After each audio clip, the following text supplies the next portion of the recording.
Hello guys. उसका हमारा topic है, यूनिट जो है वो फर्स्ट यूनिट है DBMS की।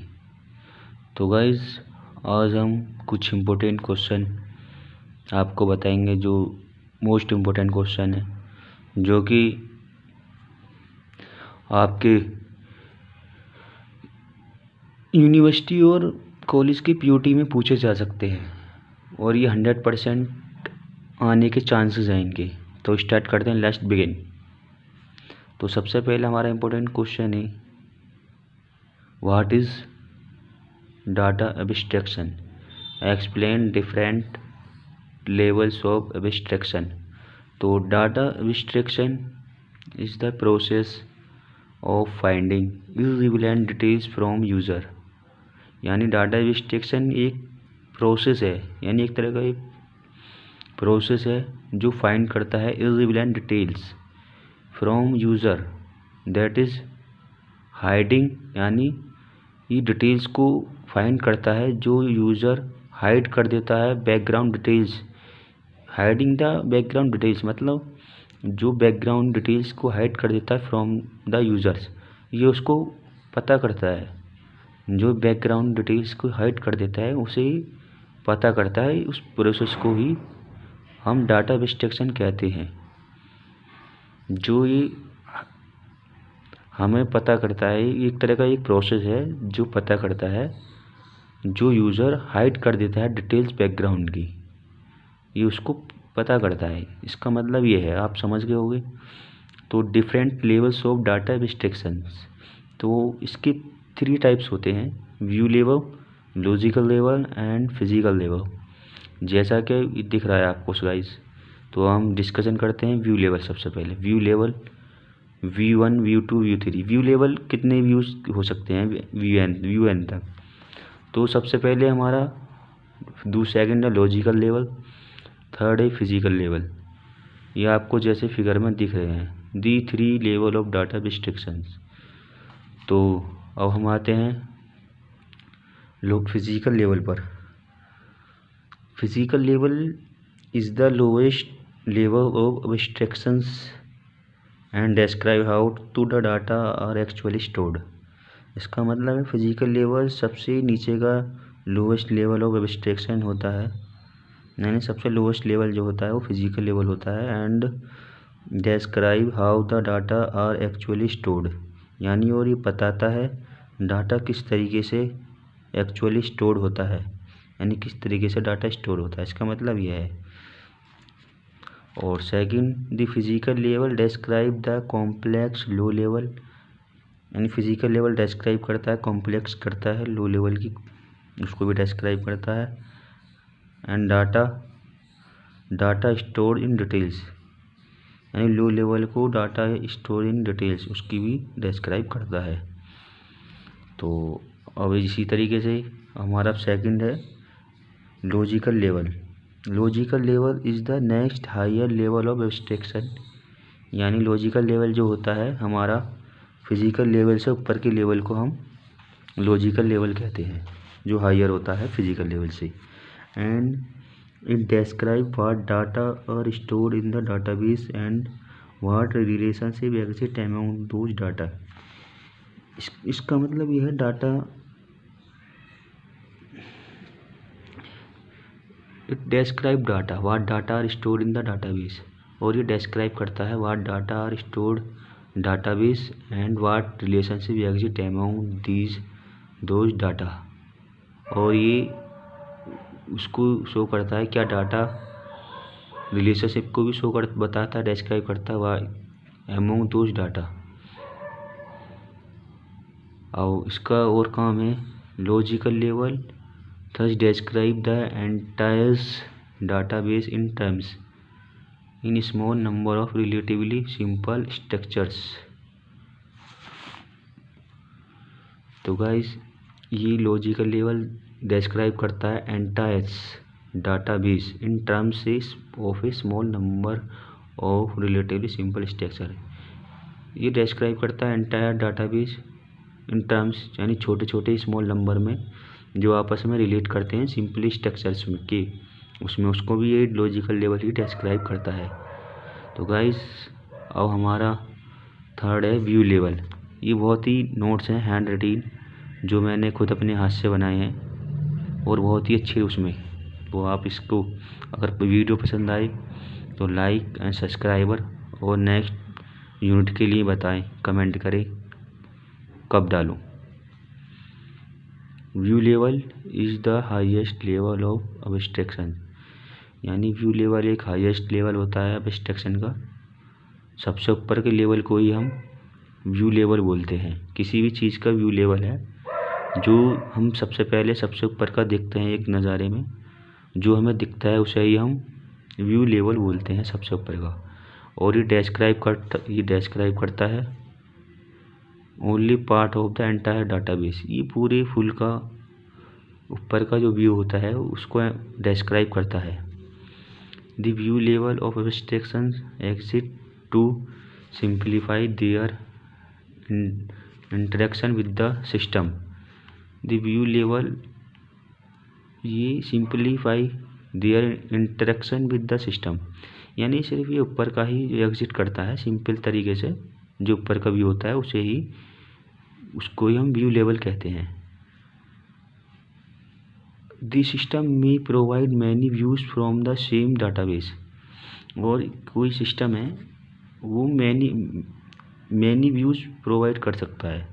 जैसे कि कोई सिविल इंजीनियर है, किसी बिल्डिंग को देख रहा है तो उसे पता चलेगा अपने हिसाब से कि ये इसका स्ट्रक्चर कैसा है बिल्डिंग का। और कोई मज़दूर है, लेबर है, वो देख कर कहेगा कितने दिन का काम है हमारा, अपनी उसे बताएगा वो सैलरी यानी कितनी उसका लेबर है, कितनी खर्चा है उस बिल्डिंग का। और कोई तीसरा ऐसा बंदा जो देख रहा है बिल्डिंग को दूर से तो वो बताएगा कितनी मंजिल है, जो सिंपल व्यूज़ के तो ये किसी भी चीज़ को हम कई व्यूज़ में देख सकते हैं। सबके नज़रिए अलग अलग हो सकते हैं, इसका मतलब ये है। यानी ये प्रोवाइड करता है many views from the same database. ये व्यू लेवल है, ये व्यू लेवल के अंदर आता है। अब सेकंड हमारा मोस्ट इम्पोर्टेंट क्वेश्चन है, ये तुम्हारा ये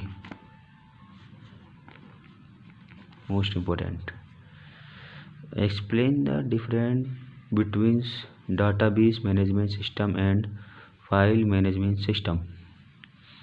तो हम इसकी जो डिफरेंस है DBMS और फाइल सिस्टम के बारे में, मोस्ट इम्पोर्टेंट क्वेश्चन है। ये कितनी बार आ चुका है यूनिवर्सिटी और एक्सटर्नल्स में। तो इस डिटेल्स को हम अभी बताते हैं किस बेस पर है।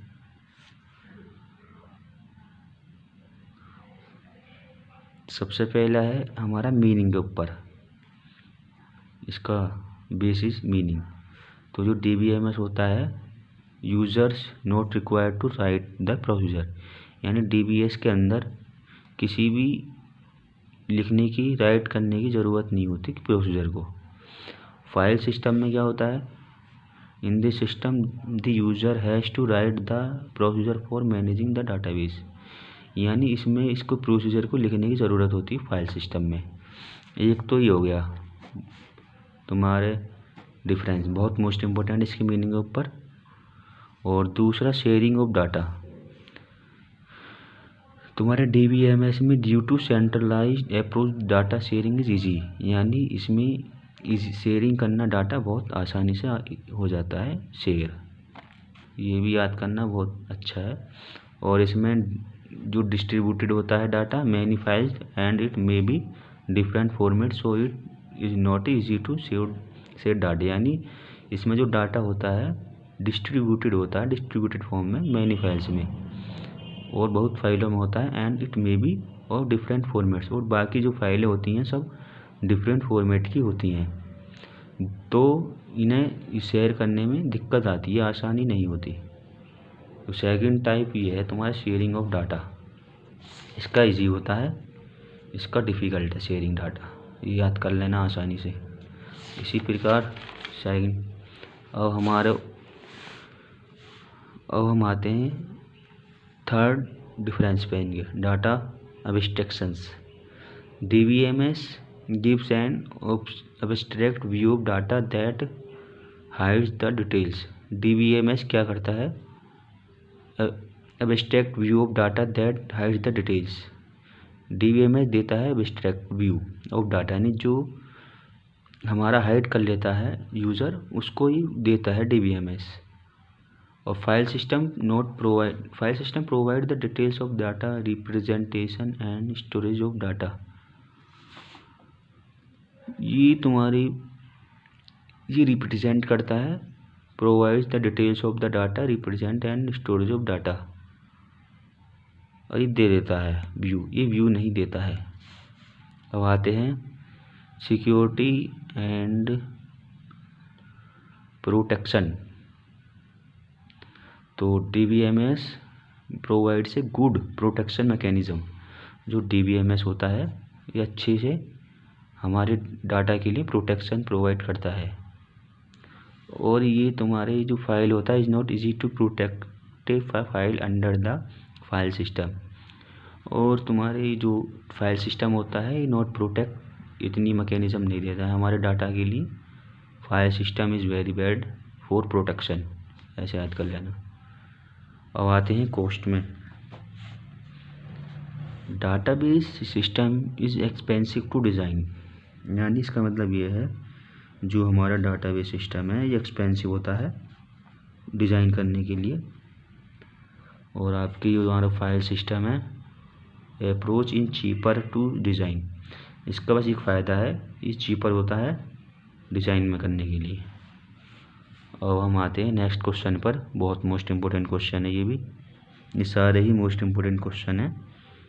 प्रीवियस ईयर में भी एक तुम्हारे 2-3 बार पूछे जा चुके हैं और आगे भी चांसेस हैं इनके 100% आने के. तो गाइज चलते हैं स्टार्ट. फोर्थ क्वेश्चन हम आते हैं अब थर्ड क्वेश्चन पर. Discuss the architecture of DBMS. What are the types of DBMS architecture.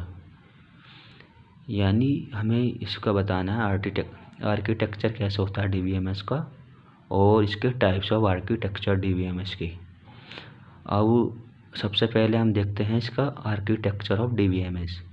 तो the DBMS design depends upon its architecture, यानी जो DBMS का डिज़ाइन होता है वो डिपेंड करता है इसके आर्किटेक्चर पर. The basic client and server architecture is used to deal with a large number of PCS, web servers, database servers and other components that are connected with networks.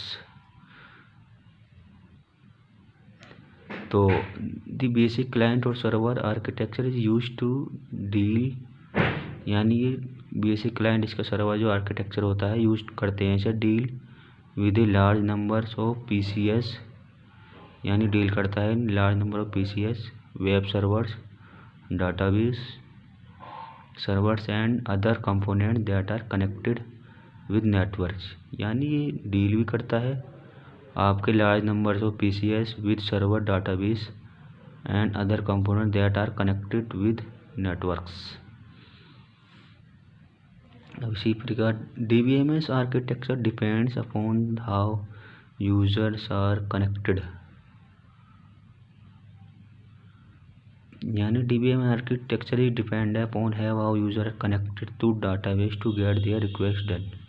यानी DBMS जो architecture होता है depends करता है upon the user के ऊपर depend करता है how are connected to the database, किस तरीके से कनेक्टेड होता है डाटाबेस से, ये इसके ऊपर भी डिपेंड करता है. To get their request done, और इसकी रिक्वेस्ट डन करता है. Types of database architecture. तो अब इसके हम टाइप्स आते हैं, कितने टाइप्स होते हैं DBMS के आर्किटेक्चर के. तो पहला टाइप्स हमारा वन टायर आर्किटेक्चर. तो फर्स्ट टायर में क्या होता है, in this architecture the database is directly available to the user. यानी फर्स्ट टाइम में आपका जो डाटाबेस डायरेक्टली अवेलेबल होता है यूज़र के लिए. Any change done are directly done on the database itself, यानी इसमें आप कोई भी चेंज कर सकते हैं डायरेक्टली डाटाबेस को में इटसेल्फ। और ये it does not provide a handy tool for and users, और इसे ई नॉट प्रोवाइड करता है, डायरेक्टली आप इसे कर सकते हैं अपने आप चेंज, और ना कि does not provide a handy tool for end user, और ये प्रोवाइड नहीं करता है handy tool for users. Third है the first tier architecture is used for development of the local application, यानी फर्स्ट टायर एप्लीकेशन जो यूज होता है ज़्यादातर ये development of the local application, ये लोकल एप्लीकेशन के डेवलपमेंट के लिए यूज होता है। वेयर जहाँ पर प्रोग्रामर्स कैन डायरेक्टली कम्युनिकेट, जहाँ पर प्रोग्रामर्स डायरेक्टली आपस में बातचीत करते हैं with the database for the quick response, और with the database for the quick response, और ये वहाँ यूज़ करते हैं जहाँ डाटाबेस क्विक रेस्पॉन्स कर सकते हो आपस में प्रोग्रामर, उस वहाँ पर फर्स्ट टायर आर्किटेक्चर को यूज किया जाता है, क्विक रेस्पॉन्स। अब आते हैं second tier of architecture. Second tier architecture, the second tier architecture is some same as basic client server, the second tier architecture is same as basic client server, ये भी second tier architecture भी same ही है basic client server की तरह। In the two-tier architecture, application on the client and can direct communicate with the database at the server side.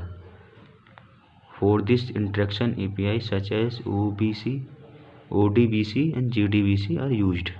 यानी second tier architecture भी application on the client and can directly communicate, यानी ये second tier application on the client and can directly communicate, यानी जो हमारा second tier architecture होता है ये एप्लीकेशन का क्लाइंट एंड डायरेक्टली कम्युनिकेट करता है विद द डाटाबेस और एट सर्वर साइड, यानी सर्वर की साइड से भी। फॉर दिस इंटरेक्शन को हम बोलते हैं APIs, जैसे कुछ एग्जांपल हैं ODBC JDBC आर यूज्ड, यानी जो यूज़ करते हैं हम सेकंड टायर में उसके एग्जांपल है ये। बाकी हमारा अब इसका next the user interface and application program are run on the client side, यानी इसमें जो सेकंड टायर में होता है user interface and application programs are run on the client side, यानी इसमें जो एप्लीकेशन प्रोग्राम रन करते हैं वो क्लाइंट साइड के करते हैं, और यूज़र इंटरफेस भी सेकंड टायर के अंदर। The server is side responsible to provide the functionalities, और जो इसका सर्वर साइड होता है वो रेस्पॉन्सिबल होता है, प्रोवाइड करता है ये फंक्शनलिटीज़ लाइक क्वेरी, जो कि क्वेरी प्रोसेसिंग के लिए भी, एंड ट्रांजैक्शन मैनेजमेंट, और जो आपको क्वेरी को भी प्रोसेस करता है और ट्रांजैक्शन को भी मैनेज करता है सेकंड टायर में। अब हम आते हैं इस पर to communicate with the DBMS, जो हम कम्युनिकेट करते हैं with the DBMS client side application, client side की तरफ application established connection with the server side, और इसमें ही हम कनेक्ट रहते हैं सर्वर साइड के साथ, कम्युनिकेशन के साथ। डाटाबेस सिस्टम जैसे कि हमारे डायग्राम भी है, सर्वर है, ये क्लाइंट।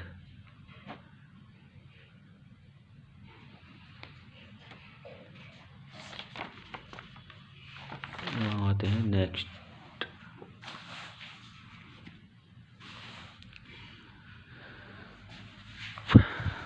और हमारा फोर्थ क्वेश्चन है most important. What are data models?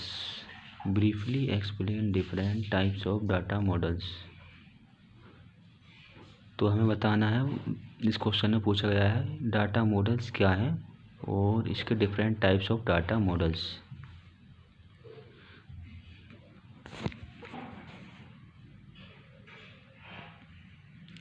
तो डाटा मॉडल्स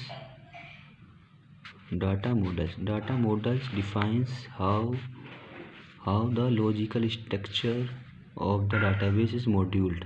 यानी डाटा मॉडल डिफाइंस करते हैं हाउ यानी logical structure of database model, यानी ये किस तरीके की लॉजिकल स्ट्रक्चर है ये डिफाइन करते हैं हमारे डाटा मॉडल्स। इनको ही हम डाटा मॉडल्स कहते हैं। और डाटा मॉडल्स ही बताते हैं कि डाटा स्ट्रक्चर का डाटाबेस का किस तरीके से मॉडल है।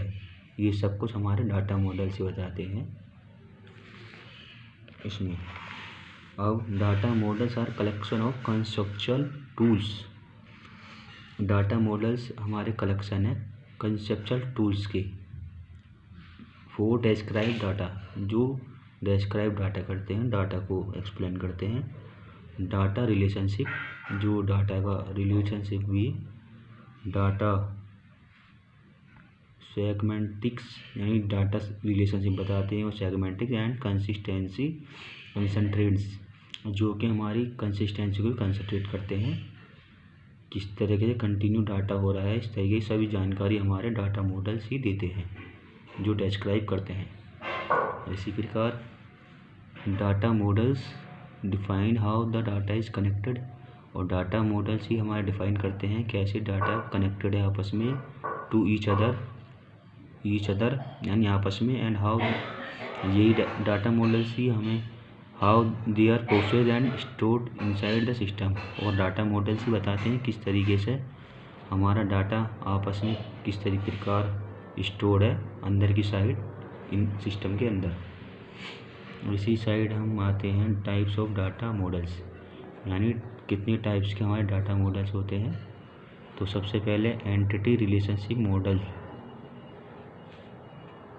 तो एंटिटी रिलेशनशिप इसे शॉर्ट में हम बोलते हैं ER model consists of a collection of basic object, यानी एंटिटी रिलेशनशिप को हम शॉर्ट में ER मॉडल बोलते हैं, और ये कंसिस्ट करता है कलेक्शन ऑफ बेसिक ऑब्जेक्ट, यानी छोटे छोटे बेसिक जो हमारे बेसिक ऑब्जेक्ट होते हैं उनका कलेक्शन को ही हम ER यानी एंटिटी रिलेशनशिप कहते हैं। कॉल्ड एंटिटीज़, और इनको हम एंटिटीज़ ही बोलते हैं, end of A relationship among the entities, और इन एंटिटी ऑफ रिलेशनशिप को दे एमोंग दीज एंटिटीज़, इनके रिलेशनशिप को एमोंग दीज आपस में इनके रिलेशनशिप होता है एंटिटीज़ के बीच में।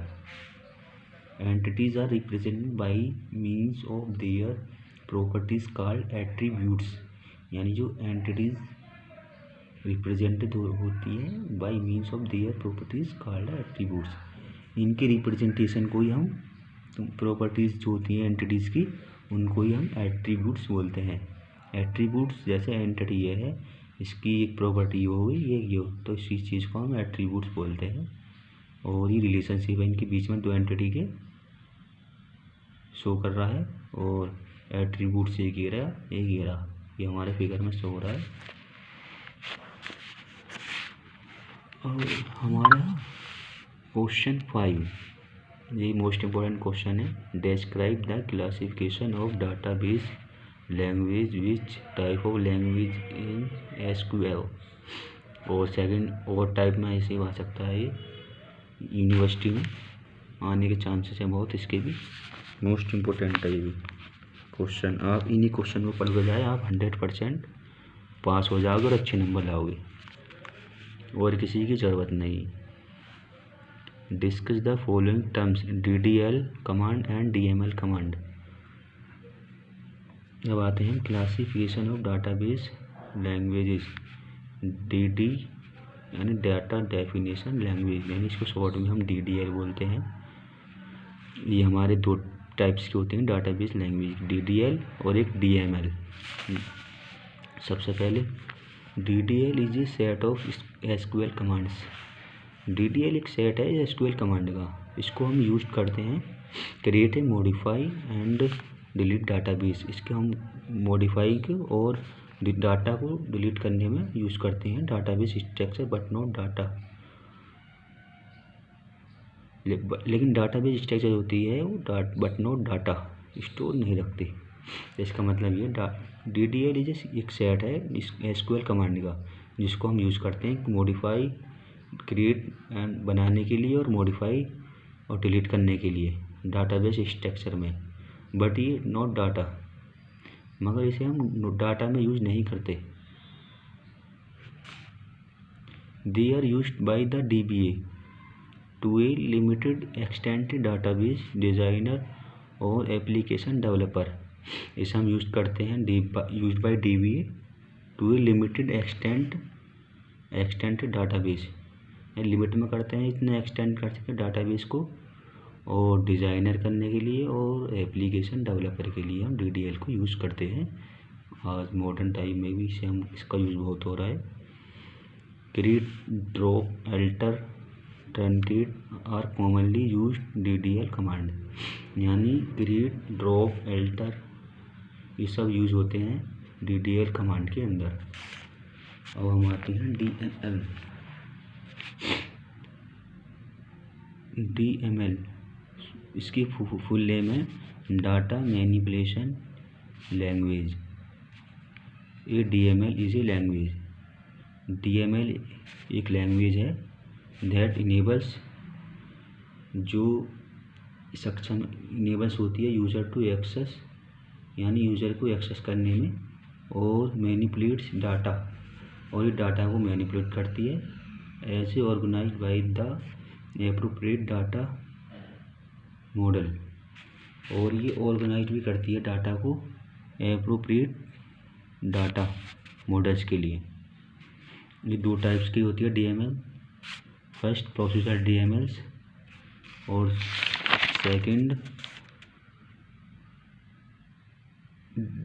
Non procedure DMLs।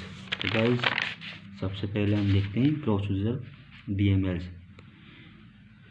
It requires a user to specify what data are needed, how to get those data, यानी इसमें जो DML होता है रिक्वायर होता है specify, needed, how to get those data, यानी प्रोसीजर की ज़रूरत होती है प्रोसीजर DMLs में, यानी किस तरीके से हमें डाटा रिक्वायर करना है, तो ये हमारा प्रोसीजर DML होता है। सेकंड हमारा है डेक्लरेटिव DMLs, इसको हम शॉर्ट में नॉन प्रोसीजरल DMLs बोलते हैं। It require a user to specify what data are needed without specifying how to get those data, यानी DMLs डेक्लरेटिव DML हैं, इसमें रिक्वायर होता है यूज़र को इसी स्पेसिफाई करने के लिए what data are needed without specifying, यानी बिगर स्पेसिफाइंग के डाटा की नीड के लिए, बिगर प्रोसीजर की नीड होती है रिक्वायर के लिए। हाउ टू गेट दो डाटा, यानी गेट करने के लिए बिगर प्रोसीजर के डाटा गेट करते हैं डेक्लरेटिव में, तो इसी को हम नॉन प्रोसीजर DML बोलते हैं। Insert, update, delete, query are commonly used DML command. इसमें हम इंसर्ट भी कर सकते हैं, अपडेट भी कर सकते हैं डाटा को, डिलीट भी, और कोई क्वेरी हमारी क्वेरी को भी हम पूछ सकते हैं। ये सब इस DML कमांड में यूज होती है। अब हमारा डाटा कंट्रोल लैंग्वेज, यानी इसे शॉर्ट में डाटा कंट्रोल लैंग्वेज को हम शॉर्ट में DCL भी बोलते हैं। सबसे पहले it is the component of SQL statement, ये कंपोनेंट है SQL स्टेटमेंट का, दैट अलाउ, और ये अलाउ करता है कंट्रोल एक्सेस, यानी डाटा को एक्सेस करने के लिए और उसे कंट्रोल करने के लिए, and to the database, data को भी और डाटा बेस को भी। Commit roll back command are use in DCL, यानी कमिट और रोल बैक भी कमिट कमांड और रोल बैक कमांड भी यूज करते हैं DCL में। अब हम आते हैं डाटा क्वेरी लैंग्वेज, यानी इसमें शॉर्ट में डाटा क्वेरी लैंग्वेज को ही हम शॉर्ट में DQL बोलते हैं, यानी डाटा क्वेरी लैंग्वेज। यानी कोई हमारी क्वेरी है डाटा में, ये सारी क्वेरी इसमें हम पूछ सकते हैं इस लैंग्वेज में, तो इसी को ही हम DQL बोलते हैं, data query language. It is the component of SQL statement that allow getting data from the database and imposing और रीडिंग ओपन इट, यानी एक कंपोनेंट है SQL का स्टेटमेंट दैट अलाउ, यानी ये अलाउ करता है, ये एक तरह कंपोनेंट है SQL का, और ये अलाउ करता है getting data from the database, यानी किस तरीके से डाटा हमें गेट करना है डाटाबेस से, एंड इम्पोजिंग ऑर्डर, और ये इम्पोज के लिए भी यूज होता है, किस तरीके से इसका ऑर्डर हमें इम्पोज करना इसके लिए भी।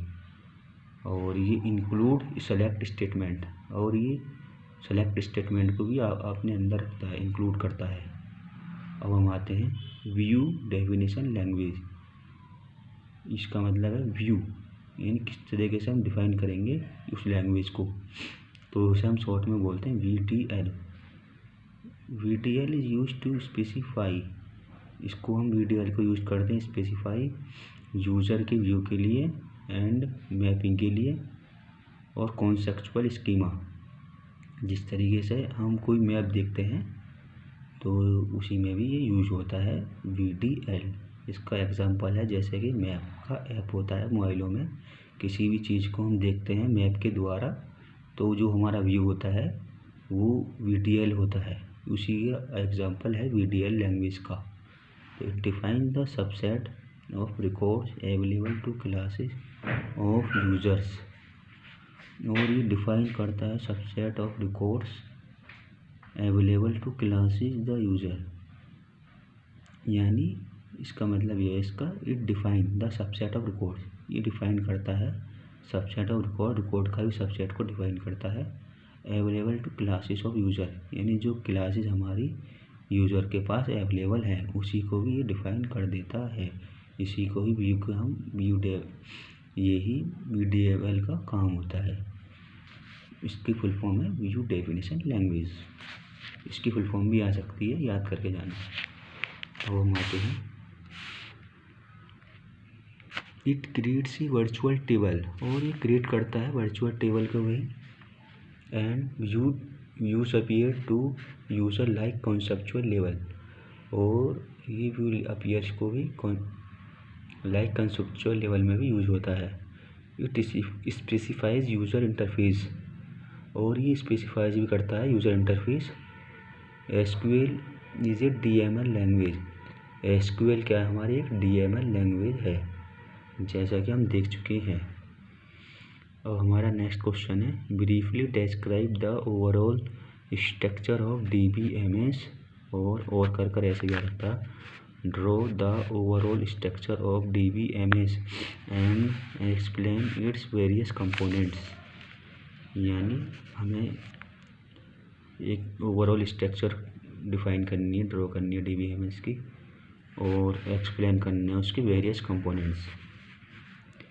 तो किसी भी स्ट्रक्चर की ओवरऑल स्ट्रक्चर तो आते हैं यहाँ पर, ये database system is partitioned into models that deal with each of the responsibilities of the overall system, यानी एक डाटाबेस सिस्टम जो होता है वो पार्टों में डिवाइड होता है इनटू मॉड्यूल्स दैट डील, जो डील करता है विद ईच ऑफ रेस्पॉन्सिबिलिटीज़, यानी अपनी जिम्मेदारी निभाता है, ऑफ द ओवरऑल सिस्टम, यानी पूरे सिस्टम की। The functional components of a database system can be broadly divided into two components, यानी जो इसके कंपोनेंट्स ऑफ DBMS के हैं ये दो उसमें डिवाइडेड है। फर्स्ट है हमारा स्टोरेज मैनेजर यानी SM, ये स्टोरेज मैनेजर यानी ये हमारी स्टोरेज को मैनेजर करता है। जो भी हमारी स्टोरेज को मैनेज करता है उसे हम स्टोरेज मैनेजर बोलते हैं डाटाबेस के अंदर। यानी ये storage manager is a program module that provide the interface between the low level data stored in the database and the application programs and queries submitted to the system. The SM components include। तो हमारी ये बीच में storage manager क्या एक programme है जो provide करता है इंटरफेस यानी बिटवीन द लो लेवल, यानी ये प्रोवाइड करता है interface between the low level और कैसे लो लेवल डाटा स्टोर करता है उसके अंदर, एंड द एप्लीकेशन प्रोग्राम और एप्लीकेशन प्रोग्राम के अंदर, एंड क्वेरीज एंड उसकी क्वेरीज के अंदर, query submitted to the system. इन सब के बीच में ये इंटरफेस प्रोवाइड करता है मॉड्यूलों को मैनेज करके।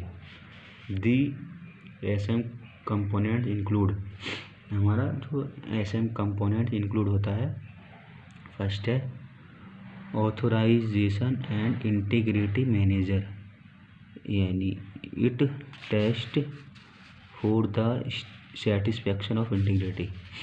ये हमारा टेस्ट है जो सेटिस्फैक्शन ऑफ इंटीग्रिटी का होता है। Constraints and check the authority, यानी ये चेक करता है अथॉरिटी को of user to access data, यानी किस तरीके से यूज़र हमारा डाटा को एक्सेस कर रहा है उसको भी चेक करता है। इसकी ऑथराइजेशन होती है और इंटीग्रिटी भी मैनेज करता है।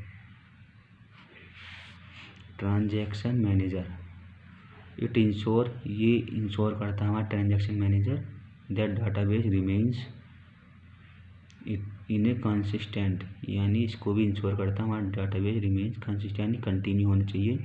स्टेट डिस्पाइट ऑफ सिस्टम, यानी स्टेट होना चाहिए डिस्पाइट ऑफ सिस्टम फेलियर्स, यानी बीच में कोई दिक्कत नहीं आनी चाहिए।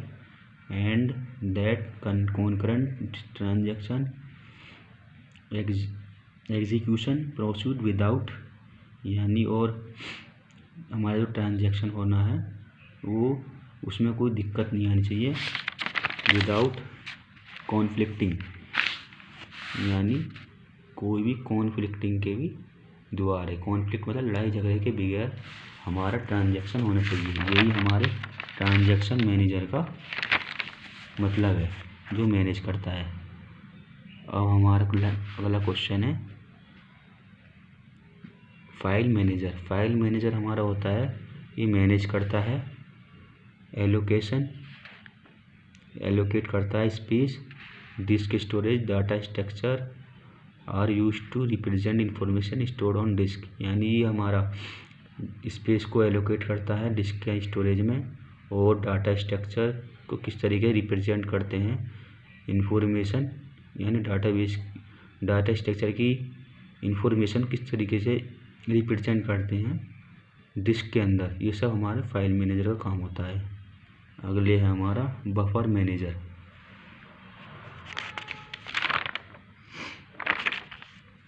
बफर मैनेजर हमारा ये रेस्पॉन्सिबल होता है फैचिंग डाटा को फैच करने के लिए फ्रॉम डिस्क स्टोरेज से इनटू मेन मेमोरी के अंदर, deciding what data to cache in main memory, यानी किस तरीके का डाटा हमें कैच करना है मेमोरी के अंदर। ये सब हमारे बफर मैनेजर का काम है। The buffer manager is a critical part of database, ये क्रिटिकल पार्ट है हमारे डाटाबेस का जो मैनेज करता है system. It enables the data to handle data size that are much larger than the size of main memory, और ये सब कुछ हैंडल करता है, यानी डाटा हमारी मेमोरी से ही बड़ा ना हो जाए उस चीज़ को भी हमारा बफर मैनेजर मैनेज करता है।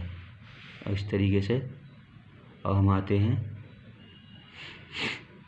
नेवी यूज़र्स, ये हमारा डायग्राम है, आप देख सकते हैं।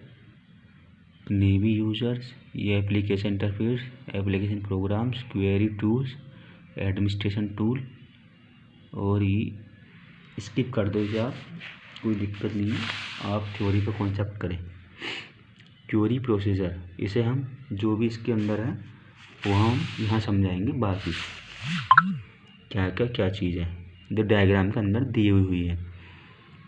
द क्वेरी प्रोसीजर में क्या है, हमारी क्वेरियों को बताता है। The query procedure query optimiser is responsible for taking every statement. ये हमारा क्वेरी प्रोसीजर ही रेस्पॉन्सिबल होता है, जिम्मेदारी लेता है सारी एवरी स्टेटमेंट सेंट, यानी सारी स्टेटमेंट जानी चाहिए टू एसक्यूएल के पास। ये हमारे क्वेरी प्रोसीजर का काम है। Server figure at how to get requested data और परफॉर्म द रिक्वेस्ट ऑपरेशन, और ये how to data perform requested data, ये सब हमारे क्वेरी प्रोसीजर ही भेजता है एसक्यूएल के पास। क्यूपी कमांड्स कंपोनेंट्स आर, हमारे क्यूपी के कंपोनेंट जो होते हैं, एक डीडीएल होता है, डीडीएल इंटरप्रेटर इसको हम बोलते हैं। ये डाटा को इंटरप्ट करता है statement and record the definition in the data dictionary. ये डाटा को इंटरप्ट भी करता है, रिकॉर्ड भी करता है और डिफाइन भी करता है इन द डाटा डिक्शनरी में, डाटा डिक्शनरी के अंदर। डीएमएल कंपाइलर, ये हमारा कंपाइल करता है। ये translate DML statement in a query language into an evaluation plan consisting of a low level instruction that the query evaluation engine understand. यानी ये ट्रांसलेट करता है DML statement in a query language में, जो हमारा ट्रांसलेट करता है उसे हम डीएमएल कंपाइलर बोलते हैं। और into a evaluation plan consisting, और ये हमारे इवैल्यूएशन में प्लान कंसिस्ट करता है लो लेवल के इंस्ट्रक्शन को, that the query evaluation engine to understand, जो कि हमारा क्वेरी इवैल्यूएशन को इंजन अंडरस्टैंड कर सकता हो। ये सब हमारे डीएमएल के काम है। अब हम आते हैं क्वेरी ऑप्टिमाइजेशन, यानी ये पिक करता है क्वेरी को और हमारा क्वेरी इवैल्यूएशन इंजन